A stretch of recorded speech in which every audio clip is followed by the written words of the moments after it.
નમસ્કાર ખેડૂત મિત્રો. તો આજે આપણે ખેતીની માહિતીમાં એપિસોડ 5, જેમાં આપણે ખેડૂત મિત્રો માટે સિઝન શરૂ થઈ ગઈ છે બિયારણની. તો બિયારણ ખરીદવા માટે કયું બિયારણ ખરીદવું,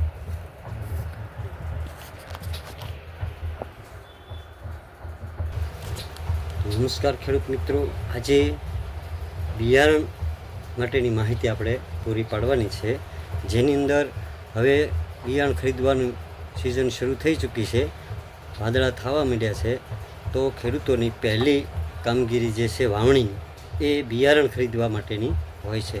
તો મિત્રો, બિયારણ ખરીદતી વખતે ખરેખર ખાસ ધ્યાન રાખવું જોઈએ, કારણ કે બિયારણ જે છે એ આપણી મેઇન પાયાની વસ્તુ છે ઉત્પાદન માટેની. તો આ બિયારણ ખરીદવા માટે એક ખાસ ધ્યાન રાખવાનું કે લેભાગુ તત્વો હોય અથવા અનઅધિકૃત, એટલે કે જે લાયસન્સવાળા નથી, દુકાનધારક નથી, આવા લોકો પાસેથી લાલચમાં આવી અને ક્યારેય પણ બિયારણ ખરીદવું ન જોઈએ. બીજું કે લોકો ઓનલાઈન મંગાવે છે, તો ઓનલાઈનમાંથી પણ તમે છેતરાઈ જવાની ખૂબ જ શક્યતા છે, કારણ કે ઓનલાઈનવાળા તમે ઓળખતા નથી, એ તમને ઓળખતા નથી. તેથી કરીને ઓનલાઈનમાં મગાવવાનું ખાસ કરીને ખેડૂતો ટાળે, કારણ કે ઓનલાઈનવાળા છે એક જ વખત તમારી સાથે કામ કરશે, બીજી વખત એને કામ કરવાનું નથી.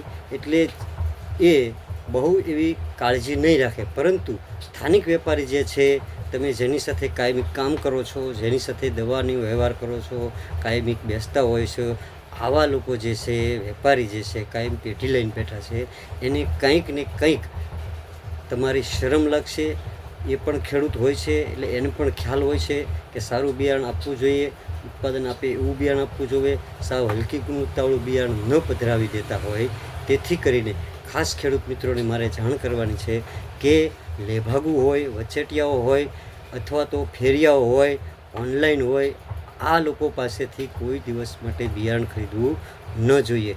સ્થાનિક વેપારી હોય, તમારા કાયમિક તમે એની સાથે કામ કરતા હોય, આવા વેપારીઓ પાસે તમને વિશ્વાસ હોય, એને તમારા પણ વિશ્વાસ હોય, એવા વેપારીઓ પાસેથી બિયારણ ખરીદવાનો આગ્રહ રાખવો જોઈએ.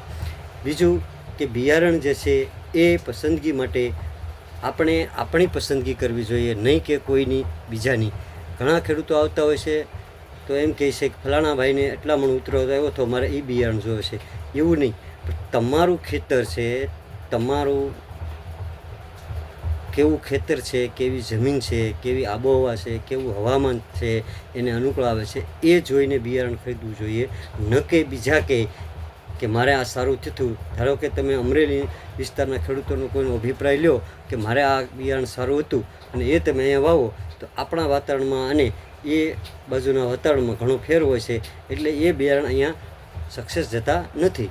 તો આપણા એરિયામાં અથવા તો આપણા વિસ્તારમાં જે કાંઈ બિયારણો હોય એ સક્સેસ હોય, અથવા તો તમે જે વાવેલું હોય એ બિયારણ સારી રીતે ખરીદી લેવું, સારા વેપારી પાસેથી ખરીદવું અને બિલવાળું લેવાનો ખરેખર આગ્રહ રાખવો. તો આજે આ બિયારણ માટેની સાવચેતી લેવા માટે ખેડૂત મિત્રોને મારે ખાસ નમ્ર વિનંતી છે કે લેભાગુ તત્વો હોય, અનઅધિકૃત વિક્રેતા હોય અથવા તો જે ઓનલાઈન વિક્રેતા છે તેની પાસેથી કોઈ દિવસ બિયારણ લેવું ન જોઈએ.